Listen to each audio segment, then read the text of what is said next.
Well, welcome back. Welcome anew to the Further Faster podcast. I'm Joseph McClendon III, and I'll be your host, your guide, and maybe even your mentor on this leg of your journey in doing exactly what the title implies, and that is to go further faster, to get what you want sooner rather than later, and become what we call wealthy. And around here, wealthy means to be healthy, happy, and financially abundant. And today's topic, what I'm going to talk about, now usually I talk about one of the three, healthy, happy, or financially abundant, or one of my guests brings that up as well. But today I'm going to talk to you about something that is going to enhance all three of them, no matter what you do. I'm going to show you how to use your unconscious brain to set yourself up for a day of abundance. So grab a pad and paper, and I'll be right back with the Further Faster podcast.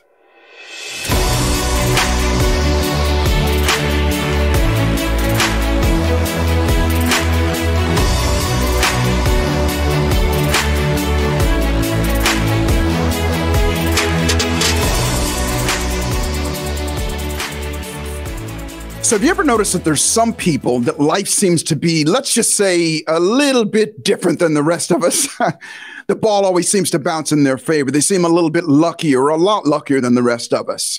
Things seem to go their way. You know, the soccer mom who starts a business from nowhere and all of a sudden it blows up and goes crazy, but she doesn't just do it once, but she does it over and over again. And, you know, we all have heard those sayings that the rich get richer and the more you have, the more you get, and all those things. Well, what if I told you that there's something that those people are doing, knowingly or unknowingly, that sets them up to be that way, so that they think differently. And because they think differently, things happen for them differently. Now, set aside the fact that what happens to all of us when we think differently, we actually become a magnet to the thing that we want or don't want. Set aside that for the second. And by the way, this is not the laws of attraction or any of that stuff. That's all great stuff, but that's not what I'm talking about. I'm talking about science here. And I'm going to start off by saying this. Years ago, what set me on my path of personal development, if you will, it was out of necessity, because I was at the bottom of my life. I was absolutely homeless, living in a cardboard box, and somebody gave me a gift. Somebody that I didn't know, it was a kind person. They gave me the gift, and the gift was a book called Think and Grow Rich.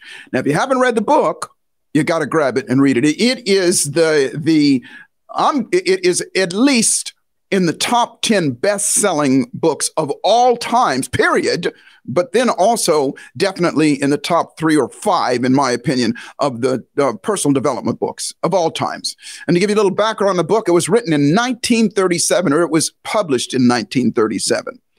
And it was written by an amazing man. His name was Napoleon Hill. And Napoleon Hill was contracted or commissioned by one of the wealthiest and richest men at the time. His name was Andrew Carnegie. And Andrew Carnegie said, listen, I want you to write this book, and I want you to write this book and here's how I want you to write it. I want you to interview other successful men and women and find out what they all have in common. I want you to put it in this book. And so that's what he did. And so he went around and he interviewed people for a couple years, and he found a couple things in common with them. Well, I'm not going to go through the book because that's not what this is about. But what it is about is some of the things that he taught us in there was how to access a part of our brain that most of us never think about. As a matter of fact, 90%, 99% of us never think about it because it is, wait for it, unconscious. Yes, it is our other than conscious mind. And just so you know, your other than conscious mind is the smartest part of you. It's the part that holds all of your memories. Everything you've ever touched, tasted, smelled, experienced is back there somewhere. It's a part that makes your heart beat thousands of times, hundreds of thousands of times every day in order to keep you alive. Your cells dividing and all the things that happen without you having to think about it. And so today, I'm going to talk to you about how to tap into that, to utilize it, to start changing yourself and things around you as well. And so back to the book. The name of the book is called Think and Grow Rich. Now, in the book, he had some exercises to do, and he didn't explain why these things worked in great detail. He said, just do them. And I was desperate, like I said, so I just did them. And it wasn't overnight, it took a few weeks, but things started to change in my life. And as a result, I practiced those things. I did them over and over again. And I started to think and feel and do differently. And as a result, my life started to change. Now, as my story goes, I went back to the gentleman and asked him, how do I repay you? How do I repay you for what you've done for me? And what he said to me was, Joseph, you repay me by doing what I did for you. You help as many people as you possibly can. And that's why we have this podcast and why I do what I do. But the reason I'm sharing this with you today is because, did you know, for those of you that read the book, that was not the original title of the book. And by the way, it was a runaway success right from the very beginning. And obviously, some of it was because such a great title. Now, again, I'm going to tell you that before I tell you and talk to you about what I'm going to tell you, I just did the exercises in the book. And you don't have to understand everything that I'm going to talk about because he didn't explain it. And as time went on, as I started to study human beings, and I started to get my formal education, I started to realize, well, this is why this works. And this is why this happens. And what he talked to us about, he did say that, listen, we need to tap into your unconscious mind. Now, mind you this, that in 1937, this was really unicorns and crystals and rainbows and really off course and outside of the box of anything that was being taught in those days. And as a matter of fact, religious groups persecuted him and came after him and said things and so on and so forth. And the book almost got banned at one point. And for those of you that have read the book, you might not know this, but that book was twice as big as it was. You're only getting half of the original book. Matter of fact, I'll make another episode on the second part of that book because it just came out in 2011. And it was pretty blow mind, the rest of the book. And part of the reason was because it was so abstract at the time, this whole concept of your other than conscious mind and all of those things that he talked about, that the publishers of the book decided, listen, we can't put this out. That will freak too many people out and it won't sell. But Napoleon Hill, after writing a book and going through all this stuff, was tasked with coming up with a title for the book. And what he said was this. He said that, and by the way, don't quote me on this, but I believe the original title that he had been working with was How to Use Your Noodle to Get the Caboodle or something like that. Don't quote me on that. I didn't get to do the research. I did some research and I couldn't find it. But I remember him saying and telling part of this story that I'm telling here about how that's what it was. And he knew he had to get a better title. He knew he had to get a better title. And so he thought to himself, well, why don't I practice what I preach? And what he did was before he went to sleep that night, he told himself, and he wrote it down. He said, when I wake up in the morning, I'm going to have the perfect title for this book, and it's going to encompass everything, and it's going to be beautiful, and it's going to make a book that everybody's going to want to read. And he did something that I'm going to tell you to do later on. He went to sleep, and he woke up in the morning, boom, and there it was, Think and Grow Rich. Greatest title of all times in terms of that genre. And of course, the rest is history. Now, put that aside for a second, along with the magnetism that I just talked about. I'll come back to that here for a second. And let me tell you the physics behind that, the human physics behind that, the biology behind that, the psychology behind all of that. You see, here's what happens. When we go to sleep, several things happen. Obviously, that is the time that our body replenishes itself and rebuilds itself and exchanges, the good for the bad and all of those things when we go to sleep. Our body does those things governed by our unconscious mind and so many other things that happen. But most of us don't realize that also when we go to sleep, our brain does something. We go unconscious. That's what sleep is. We're not conscious. We're not aware that the air conditioner is on. We're not aware, and we're not even thinking about consciously what's going on around us. We're out cold. I don't know about you, but myself, when I go to sleep, I drop like a shot buffalo. I am out. I travel a lot, not as much as I used to before the pandemic, but I get on an airplane, I park myself in the seat, and I go to sleep. I'm asleep before the airplane even takes off. And I don't wake up until the airplane touches down. Now, nowadays, the flight attendants usually leave me alone. But in the olden days, they used to shake me and wake me up. So I made a little sign that said, and I would actually tell them, I'm going to go to sleep. Just leave me alone. And when I go to sleep on an airplane, I can sleep for 8 hours, 9 hours, nonstop. At home, it's like 4.5, 5 hours. That's just my thing. But either way, I'm asleep. And what's happening while you're sleeping inside your head is is a biochemical storm going on. What's happening inside of your brain is you are reiterating and making new neural connections and neural associations. There is a fascinating video. It's on YouTube. I saw it just a little while ago, and it was a video of how they got this, how they captured this. They, put a camera in somebody's brain or whatever. And what they showed was neural connections. Let's just say they were like two pieces of string. Because most of us think that when we remember something or we think of something or something stimulates us, it's just this electrical circuitry or this electrical spark that goes from one end of the brain. Well, no, it's actually a physical thing that happens. Those neural connections actually touch. And when they touch enough times, they create a connection and they become one thing.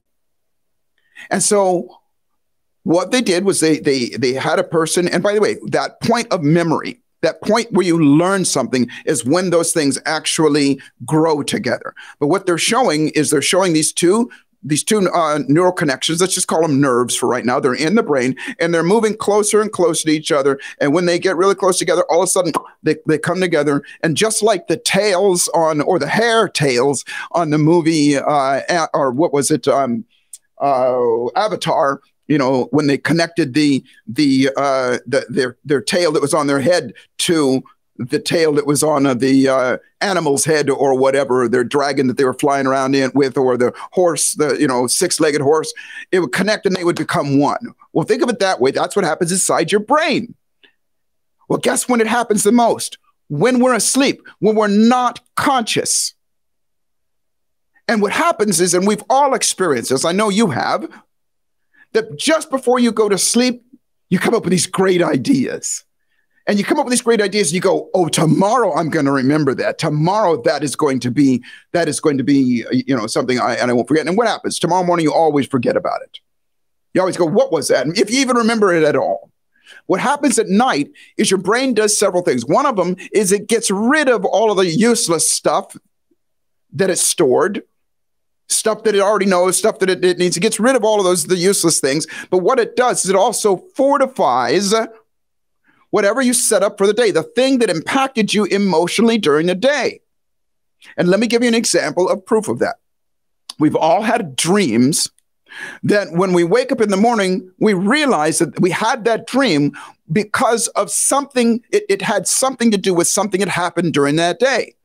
Oftentimes, like if we go see a movie that we get emotional about or something happens during the day, it doesn't mean that that we're going to actually relive that exact same thing. But you dreamt that because this happened.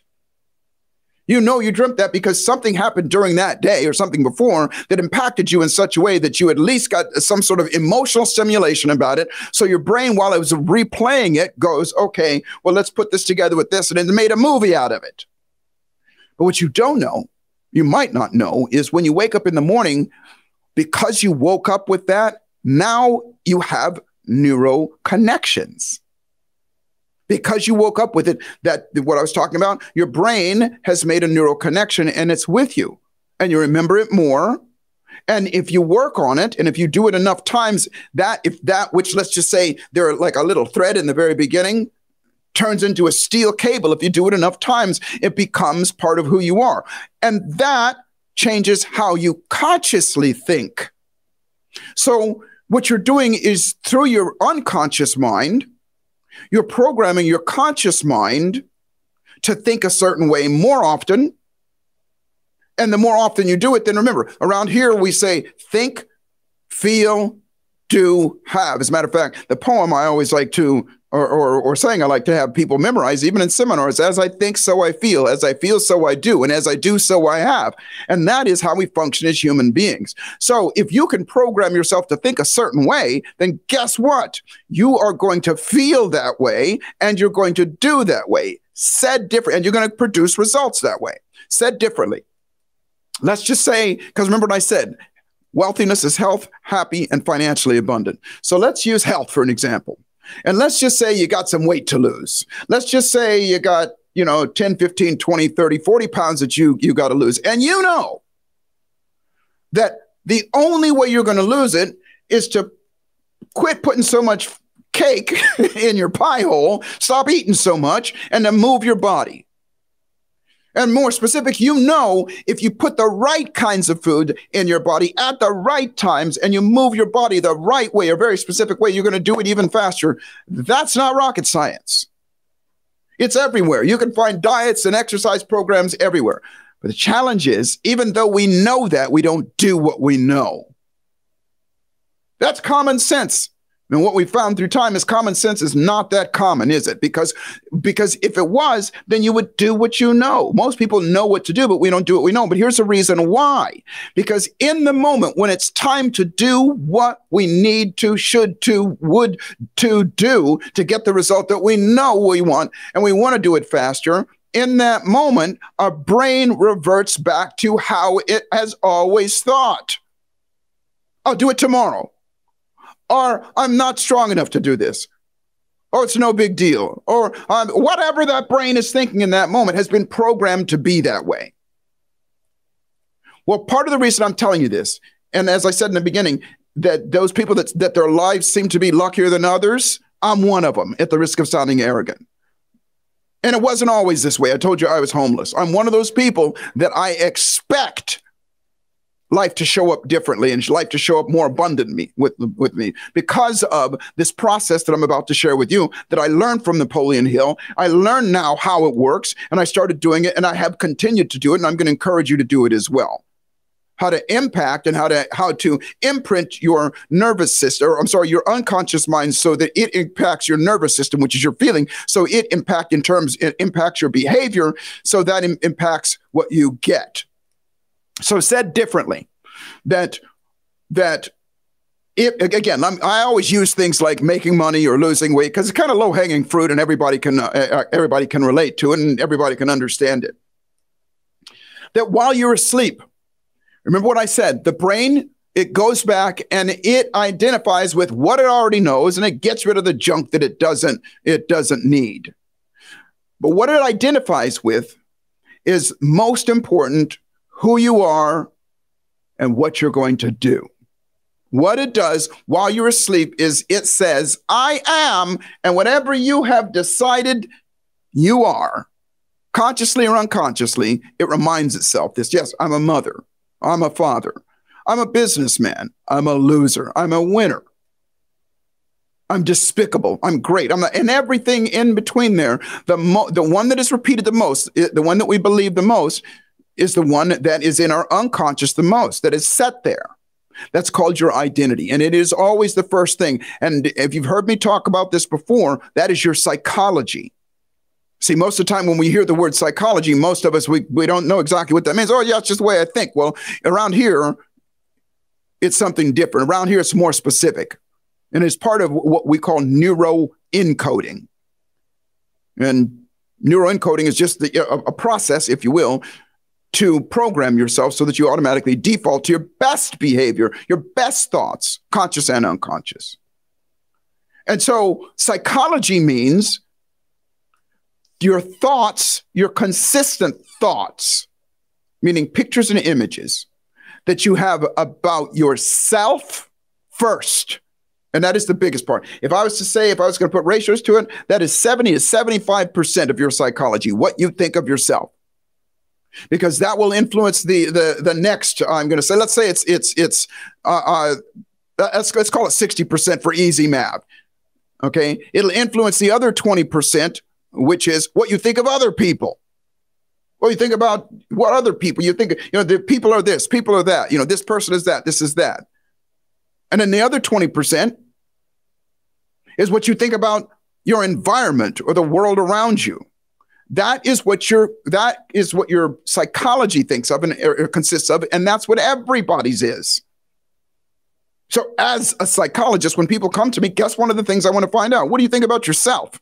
What do you think? And through a process, often I'll find out exactly what they think, because most people never, ever even think about it.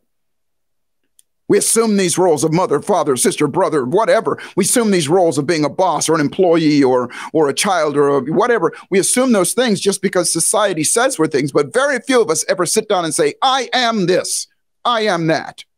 Now, if you've been in seminars with me, or especially at leadership type seminars, we actually embed that in ourselves. And that's part of what we're going to do when we come back from the break here shortly. It's for you to deliberately decide ahead of time, because the way the brain works is repetition is the mother of all skill. Whatever you repeat over and over again, I call it human physics, will become who you are. You're going to get better at it. You'll think more of that. But around here, this is not, let's do it in time. This is further, faster.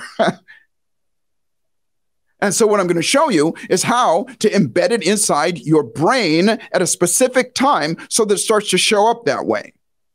Now, we're going to take a short break here in just a moment. But before you do, I want you to know that you maybe have heard me say this 1,000 times. I don't teach theory. At the risk of sounding arrogant, I am evidence of what I'm about to share with you works. I was literally homeless. And by the way, homeless and suicidal. So imagine what my psychology was at the time. Imagine how I felt about myself. Imagine what I felt about other people. Imagine what I felt about the world around me. That's what dominated me.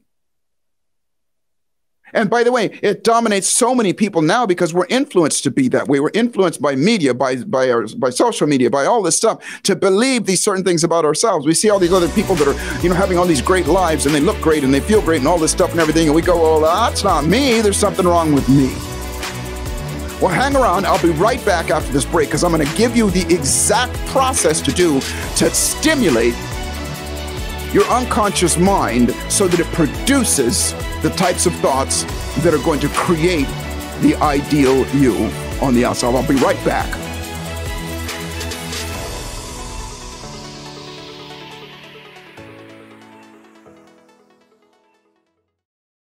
Hey, what's good? It's me, Joseph McClendon III, and let me get real with you just for a second. Now, you've probably heard me talk about this before, something that I call the thieves of our dreams. Procrastination, hesitation, fear of failure, fear of success, self-doubt, self-loathing, imposter syndrome, and fear of rejection. Well, let me ask you a question. What if you could not only retrain your brain and your nervous system to automatically default to your absolute best thoughts, emotions, and behaviors, but you could also do the same for others that are going through difficult times and challenges in their own lives and things that are stopping them from creating the life of their desires? Well, this is what I call neuroencoding. And at the risk of sounding arrogant, these are the same tools, methods, and strategies in neuroscience that I've used to operate in the upper 5% of all of my own businesses, especially as a coach, a speaker, and a presenter for the last 30 plus years. The Neuroencoding Institute provides you with the knowledge, the tools, and unmatched support to become a certified neuroencoding specialist and guide you to the life of wealthiness. And remember, wealthy means to be healthy, happy, and financially abundant. Go to neuroencoding.com to speak to an enrollment specialist today, and I look forward to serving you at the highest level. You're enjoying this episode on Angel Phoenix Productions Podcast Network. To explore a complete lineup of quality programs and media production services, head on over to angelphoenix.com or like our Facebook page at facebook.com/Angel Phoenix Productions.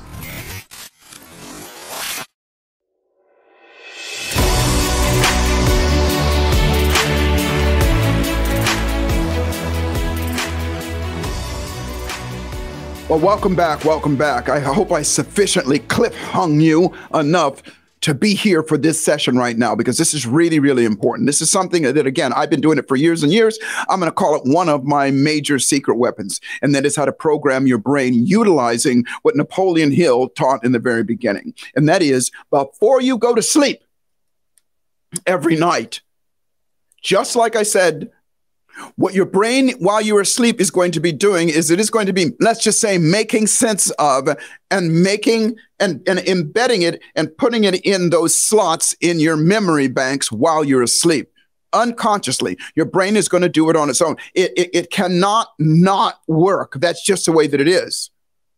Because here's what most people do before we go to sleep. Unfortunately, here's what most people do. They will a lot of people go to sleep with the television on before they go to sleep. As a matter of fact, years ago, they built into televisions a function called sleep, so that you could push this button, and in 15 minutes or 20 minutes, the TV was going to automatically shut off, so that you could go to sleep watching a program and not have to wake up to shut the TV off. It would shut itself off on its own. Now, there are a lot of people that do that. They go to sleep watching their favorite show or YouTube or whatever. And some people go to sleep scrolling through their phone. And they put their phone down and then they go to sleep. Well, what do you think the brain does with that type of information if that's the last thing that you did? That's what it goes to work on. And that's the input that you've given it. That's the input that it's going to take, and it's going to make some sense of and put it all together and mesh it in with everything else that you've got. And most of that stuff is confusing at the very least. Worst case scenario is, I'm going to get on my soapbox here for a minute, and that is that here's what happens, is that television, social media, and all of those things. By the way, I'm not saying don't use those things. I'm just saying be selective in what you're going to use, what you're going to view, and the timing that you do it. All of that stuff is designed to keep you in what's called your sympathetic nervous system. More specifically, your autonomic nervous system, which is fight or flight. Now, when most people feel that hear that, they go, it's like, okay, I got to get up right now. And they got to do something right now. Yeah, well, there's everything in between. There's the mild fight or flight, and there's get the hell up out of here, or, throw some punches or throw a spear or whatever. But what television and the media and all these things, and even the comedies that you look at, they're designed to keep you stressed, to keep you watching that, to keep you on that edge. What's going to happen next? What's going to happen next? If you go to sleep that way, then what happens is that's what your brain digests. So instead, here it comes. So instead, here's what you do.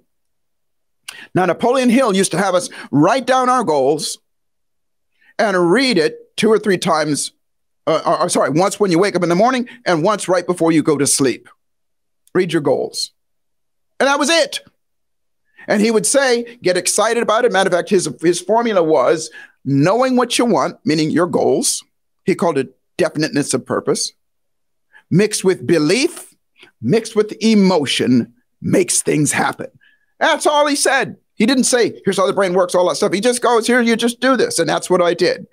Now, at the time, obviously, I was broke and didn't have a house. So I wrote down, I wanted to have a house. I wanted to have money. And like I said, within a couple of weeks, I had both. And it wasn't because something magically dropped out of the sky. However, I will say things started happening for me differently. That's the whole magnetic side that I set over here to the side for a second. But I will tell you this. I started to feel better about myself. I started to have more optimism. And remember, optimism means to have more options and think of, I could do this, I could do this, I could do this. I started to think of myself differently, what I could do differently, what people were doing differently. And all I did was read my goals at night. So we're going to step it up because this is further faster. So here is your assignment. Excuse me. Here is your assignment tonight, and starting tonight, set tomorrow up today. And you can do it in your goals, meaning here's what I want. And I'll tell you how to word that here in a second. And here's what I'm going to do tomorrow. And let's just say going back to losing weight or getting to the ideal, the weight that you want. You would write down on or before, say 30 days or 40 days or 90 days from now, my ideal weight will be 150 pounds or 160 pounds or 140, whatever it is. I will have energy. I will be excited about myself and all these things. That's what you're going to write down. You write it in the positive. And then you say, next thing that you're going to write down, and by the way, you want to write this. Don't type it in your phone. I want you to write it on a piece of paper. Get yourself a journal. What you write is what you invite. You write down, I will go to the gym. I will eat these foods. I will do this. I will do this. I will do this. And here's what you do. Once you've written it down, you take the time. You do this before you go to sleep, and then you read it out loud. And then you use your imagination. Your imagination is the strongest tool that you have for creating a future. Everything in your world outside of your body came from somebody's imagination. The car you drive, the whatever instrument that you're looking at me or listening to me on right now, everything came from somebody's imagination. It is the most powerful tool for predicting the future, but it is the most underused tool that people underuse. And so what you're going to be doing is you're going to be telling yourself, here's what I'm going to do. Here's what I want. Here's what I'm going to do. Put a smile on your face, because remember, knowing what you want, that's the goal. plus knowing what you mix with excitement. All you have to do is put a smile on your face as you're doing it. Most people, when you go to sleep, when was the last time you deliberately put a smile on your face? Most people never. When you crawl in bed tonight, do what I did, crawl in bed, read your goal, read what you're going to do. I'm going to eat this, I'm going to start this, I'm going to do this, I'm going to do this, and put a smile on your face while you do it and allow yourself to imagine it. Now, here's what's going to happen. Yes, it is going to keep you awake just a little bit longer. But as you start to go to sleep, here's what you're going to start to notice almost immediately. It's that your brain is going to start thinking differently, and it's going to do several things. It's going to go, you're full of crap. You can't do this. It's going to fight itself for a second. But as you do, you just read it again with a smile on your face. Because here's what happens. Anytime you smile, anytime those eyebrows go up, if you're looking at me right now, the brain releases dopamine. Dopamine is that euphoric, is that hormone that makes us feel good. It's the reward. And your brain is always going to go, what just happened that I got this dopamine release? And it says, oh, I read my goals and I felt good about it. Let's do it again. And it starts to do it automatically. And when you go to sleep, if you're watching me, Tales of Avatar, they start to connect. You do this for 10 days in a row, then guess what? When it's time to exercise, or when it's time to eat the proper food, or when you're faced with eating a cake that you know is not going to be good for you, something starts to happen inside of you because you're changing your psychology physically. Your brain starts to go, I'm better than this. Your brain starts to go, I am this, I am that. And I'm going to tell you what mine is, by the way. And what I write down, and I've revamped it several times. I've written this down. I, Joseph McClendon III, am a God-guided expression of health, wealth, happiness, and joy for myself and virtually everybody that I have the privilege of touching their lives. I say that to myself, and guess what? I read that out loud with a smile on my face every night. And guess who believes that stuff? Me. And if you'll notice what I just said, it includes all three things: myself, other people, and the world around me. Now, if that one works for you, please use it, take it, use it, make it your own. And I will say, tomorrow, I've got a great podcast. I get to be with Christian. I get to do, and I say to myself, here's what I'm going to do. And it's as simple as looking at my freaking calendar and getting excited about tomorrow. Because what it's doing is right before I go to sleep, in the most fertile times of our lives, is in terms of psychologically and our mental, is when we go to sleep. Think about those dreams that you've had. You've had dreams, when you're in the middle of it, whether it's a nightmare or it is, one of those dreams where you get to fly, or one of those special dreams, the ones I'm talking about, sensual dreams. You believe it in the moment. You feel it. You feel like it's real in the moment. And where does it come from? It comes from your imagination, and your brain is not freewheeling. It is picking and choosing. It's cherry picking the things that you got excited about through the day. Now, most of us have low level of excitement through the day. Most people are not jumping up and down and yelling and screaming, yes, yes, yes, I am. And I'm going to encourage you to do it. I have these little mini trampolines around my house called rebounders. 3, 4, 5, 10 times a day, you'll find me jumping up and down on that thing with a smile on my face. I'm not saying you got to do this, but I'm just telling you, as you start to become more excited about your life, you're programming yourself, you're making those new neuro associations and neural connections inside your brain. Make your brain and go to work for you. And when I started doing this, you'll start to notice what happens to you. You'll start to notice that you start to shy away from some of that crap that's on television or on the news. And I'm not saying because people always ask me, Joseph, so you don't watch any television? Of course I do. I watch some of it, but I watch a little bit of it, and then I get the hell on with life. So the exercise is really, really simple. Write down who you are. Borrow mine if that works for you, but write down something else that serves you. Write down your goal, what you are, what you want, your weight, your money, your happiness, whatever it is. It is your privilege to do that. The story of your life gets to be written by whom? By you. Write it down. Write down what you're going to do tomorrow. And by the way, are you going to do it right away? Probably not. A lot of us know. You may procrastinate a little bit, but you won't beat yourself up. You go, oh, and it'll start to become automatic with you. This tool is so unbelievably powerful. And guess who's administering it? You. Because if I tell you something, you might believe me. But if you tell you something, you will believe me. So utilize your unconscious mind to tell you the greatest things in the world about you. You'll start to believe it. It'll become you. Lastly, I'll say, remember this, that life is always exactly what you dare to make it. And fortune favors the bold. Be bold enough to do this exercise, and I'll see you at the top.